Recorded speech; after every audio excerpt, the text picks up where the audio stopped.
함께 사도신경으로 신앙 고백드립니다. 전능하사 천지를 만드신 하나님 아버지를 내가 믿사오며 그 외아들 우리 주 예수 그리스도를 믿사오니 이는 성령으로 잉태하사 동정녀 마리아에게 나시고 본디오 빌라도에게 고난을 받으사 십자가에 못 박혀 죽으시고 장사한 지 사흘 만에 죽은 자 가운데서 다시 살아나시며 하늘에 오르사 전능하신 하나님 우편에 앉아 계시다가 저리로서 산자와 죽은 자를 심판하러 오시리라. 성령을 믿사오며 거룩한 공회와 성도가 서로 교통하는 곳과 죄를 사하여 주시는 곳과 몸이 다시 사는 곳과 영원히 사는 것을 믿사옵나이다. 아멘. 좋으신 하나님, 오늘 새벽에도 하나님 귀한 전으로 인도해 주심을 감사합니다. 하나님 잠뿐만 아니라 하나님 영적인 게으름을 깨울 수 있는 믿음의 시간들 되어지게 도와주시고, 또한 하나님 이 땅 가운데 많은 비가 내려지는 가운데 있습니다. 하나님 이 비가 아름다운 결실을 맺을 수 있는 귀한 비가 되게 하시고, 또한 이 땅 가운데 있는 무더위도 하나님 깨끗하게 씻어주고 이제 선선한 바람이 불어올 수 있는 그런 비가 되게 하옵소서. 감사드리며 모든 말씀 예수님의 이름으로 기도합니다. 아멘. 하나님 말씀 봅니다. 하나님 말씀은 시편 126편과 127편 두 편의 말씀을 함께 보겠습니다.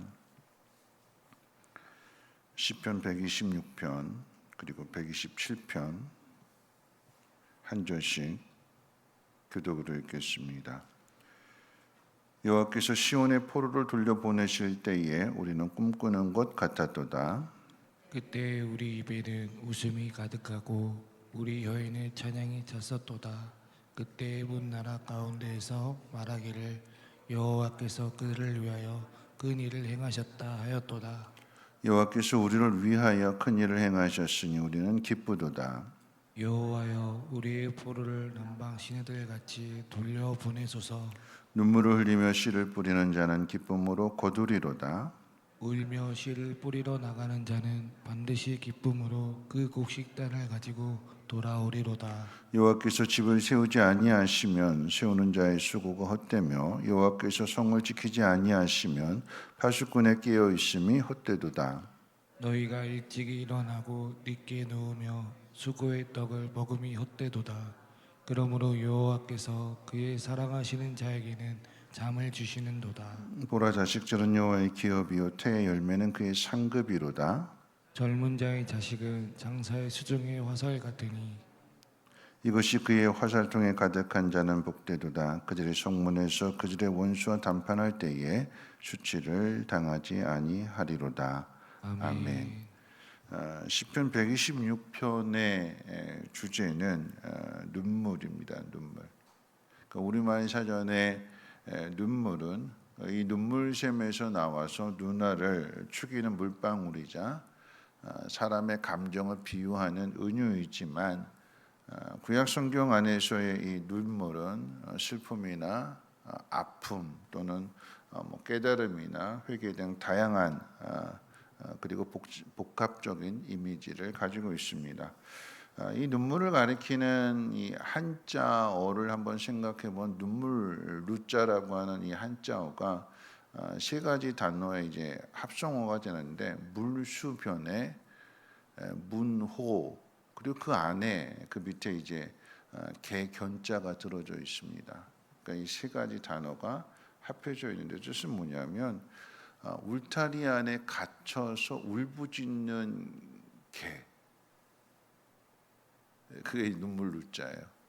울타리 안에서 갇혀서 나 좀 풀어달라고, 나 좀 바깥에 나가게 해달라고 울부짖는 그런 개의 그 이미지를 형성한 글자가 이제 눈물 루자인데, 그만큼 자유를, 그러니까 내가 원하는 걸 하고 싶다, 그러지 못한 것에 대해서 그 서러움을, 그 아픔을 표현하는 것입니다.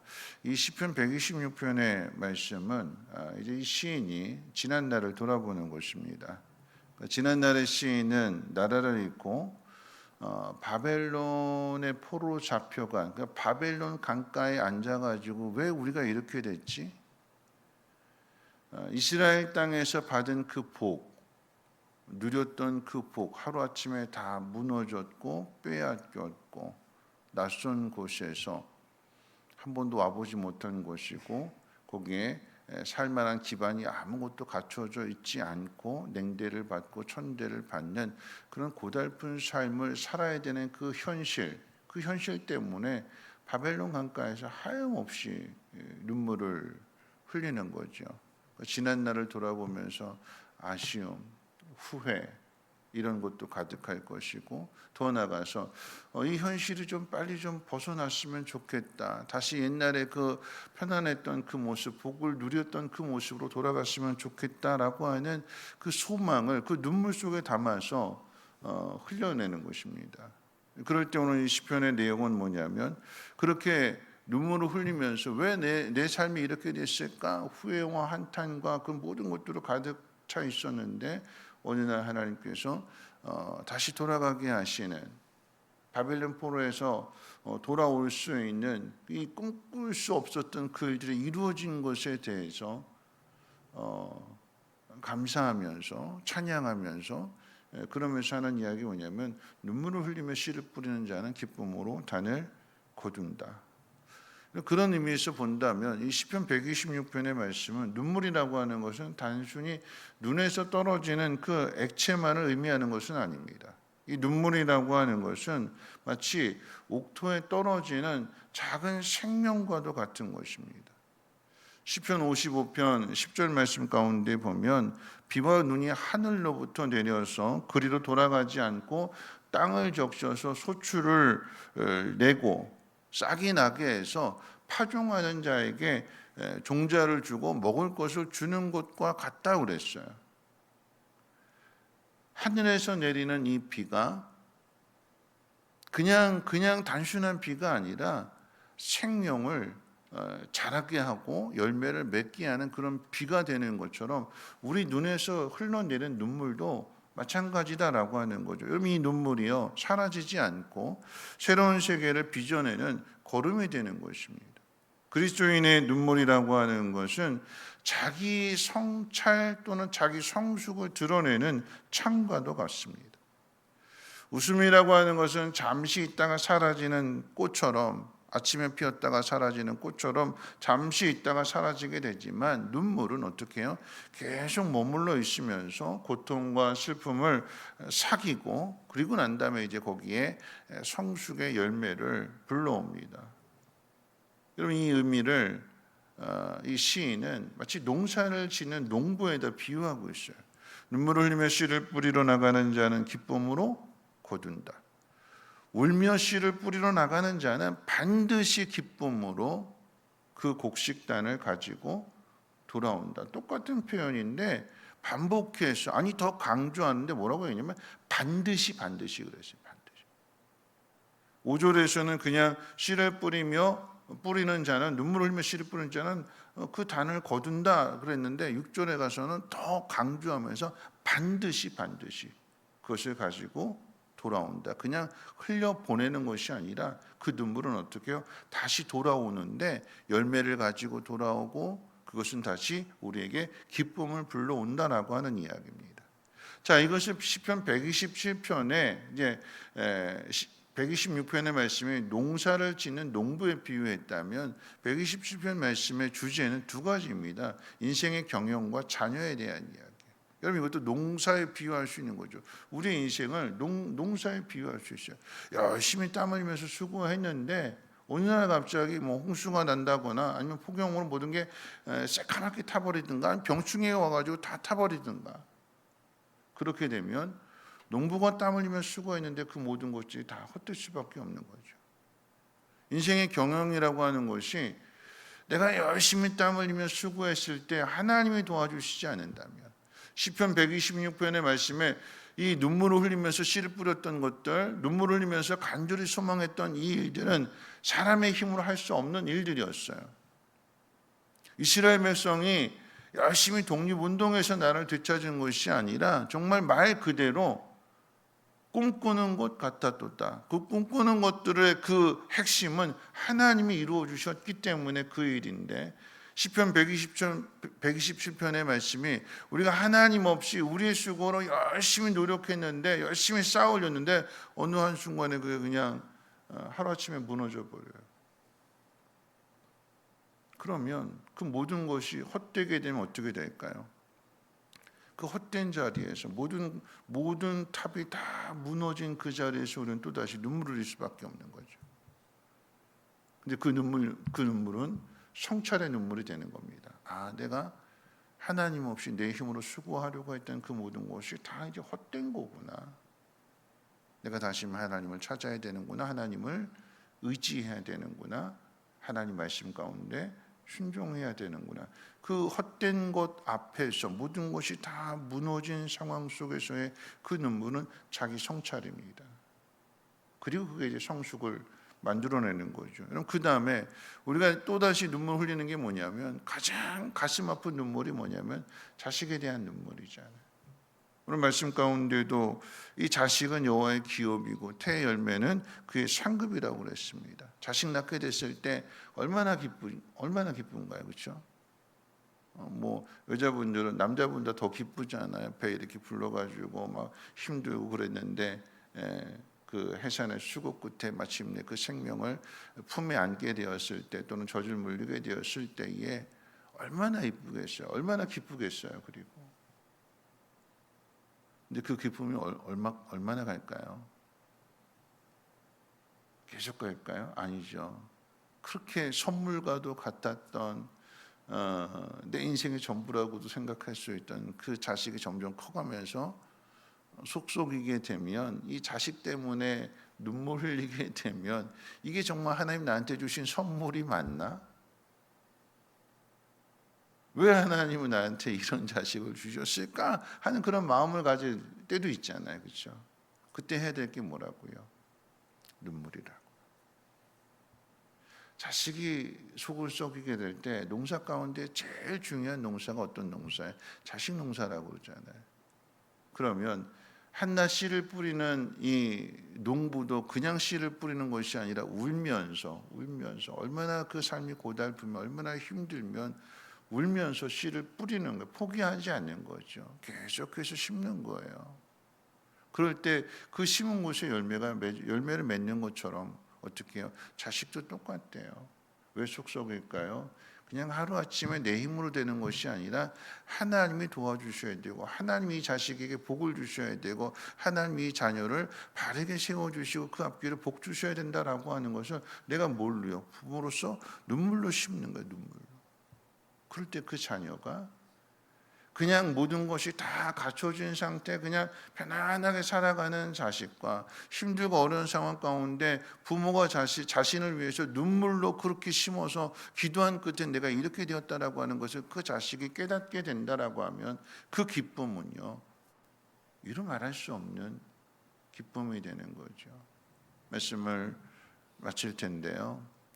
시편 126편의 말씀과 127편의 말씀이 짧기 때문에 이 두 가지 말씀을 같이 연결해서 한번 살펴봤어요. 우리 인생이 마치 씨를 뿌리는 농부와도 같은데 아무리 힘들어도 씨를 뿌려야 열매가 있는 거잖아요. 힘들다고 아무것도 안 하게 된다면 거기는 아무것도 없어요. 후회만 남고 슬픔만 남고 계속해서 그 슬픔이 그 자리에 머물러 있는 거예요. 그런데 이 슬픔이 변하여 기쁨을 불러와야 되는데 이 기쁨을 불러오는 건 뭐냐면 그 상황 속에서 내가 씨를 뿌리는 거예요. 이 씨를 뿌릴 때에 내 힘으로가 아니라 그 씨를 뿌리면서 결국 농사는 하늘이 책임져야 되는 거예요. 하늘이. 내가 아무리 수고해도 하늘이 도와주지 않는다면 하나님이 도와주시지 않는다면 농사는 열매를 맺을 수가 없는 거죠. 그러니까 어떻게 해요? 하나님 의지해야 되는 거예요. 어디에서요? 내 인생에 경영하는 모든 것에 있어서 하나님 의지해야 되는 것이고 그리고 무엇보다도 가장 소중한 것은 하나님께서 나에게 맡기신 그 자식들을 위해서 부모는 어떻게 해요? 계속해서 눈물을 하나님께서 우리에게 생명을 계속해서 이렇게 붙들고 계시는 이유는 뭐냐면 나에게 주신 그 자식들 선물로 주신 그 자식들이 지금은 속속이고 힘들게 한다 할지라도 그 자식들의 변화에 어떻게 자식을 뭐라고 이야기하냐면 기업이고 상급이라고 했을 뿐만 아니라 뒤에 가서 뭐라고 얘기했냐면 화살이라고 그랬어요. 화살. 이 화살통에 가득한 사람은 원수랑 만났을 때에 부끄러워하지 않는다, 수치를 당하지 않는다. 그 이야기는 뭐냐면 이 자식은 어떻게 해요? 내 편이래요. 내 편.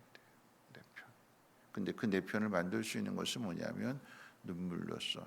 자식이 속썩인다고 낙심하고 절망할 것이 아니라 그렇기 때문에 부모로서 눈물을 흘리며 기도의 씨앗을 뿌리게 될 때에 그 자식이 하나님의 은혜 가운데에서 변화되어지게 되는 것이고 훗날 기쁨이 될 줄로 믿습니다. 오늘 이 새벽에 그 눈물의 기도를 드릴 수 있는 저와 여러분들, 그래서 자식을 통해서도 든든하고 기쁨이 충만한 복된 삶이 되시기를 주님의 이름으로 부탁을 드립니다. 우리 찬송가 300장 함께 찬송합니다.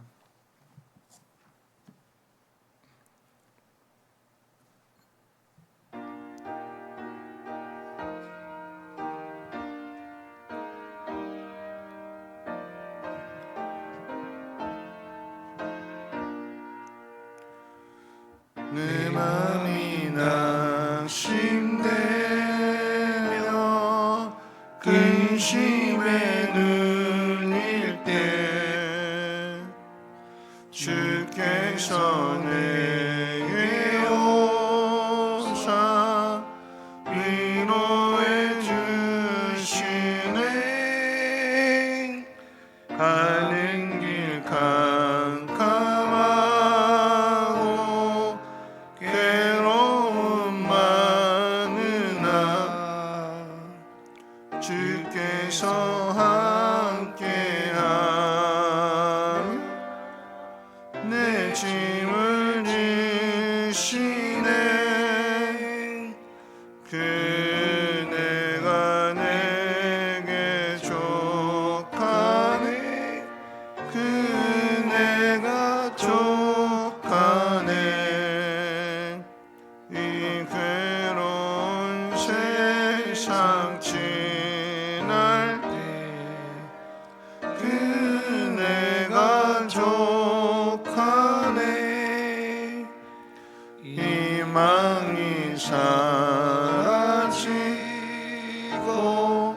친구 날 버릴 때 주 내게 속삭이며 새 희망 주시네. 싸움이 맹렬하여 두려웠던 때에 승리의 왕이 되신 주 음성 들리네.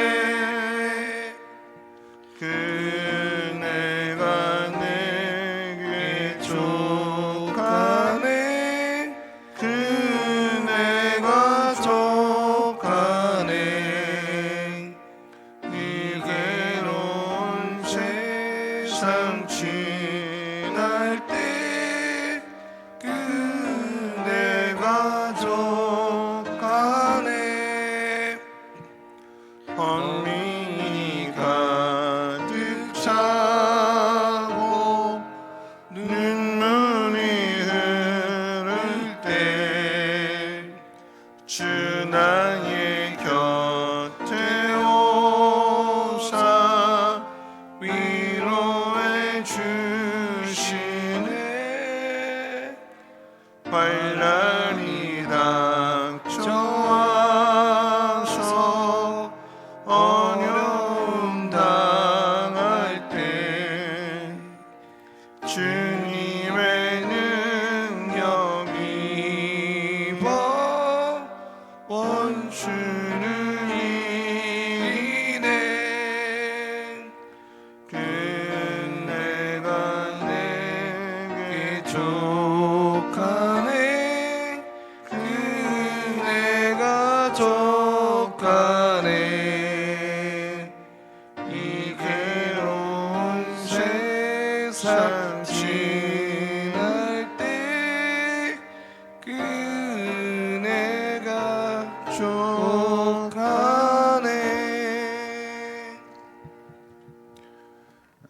말씀 생각하게 될 때 함께 기도하기 원하는데요. 어제 이제 한 친구를 만났어요. 친구를 만났는데 뭐 이제 자녀들 뒀으니까 결혼 이야기를 했어요. 결혼 이야기 하는데 그 친구가 이제 딸이 이제 결혼 적령기가 이제 다 됐는데 결혼 생각 없으니까 야, 너 남자친구 없냐? 결혼해야지. 그랬더니 그 딸이 그러더래요. 아빠 그 얘기 하지 말랬지. 아니 아빠니까 그런 이야기 하지. 그랬더니 그 딸이 그러더래요.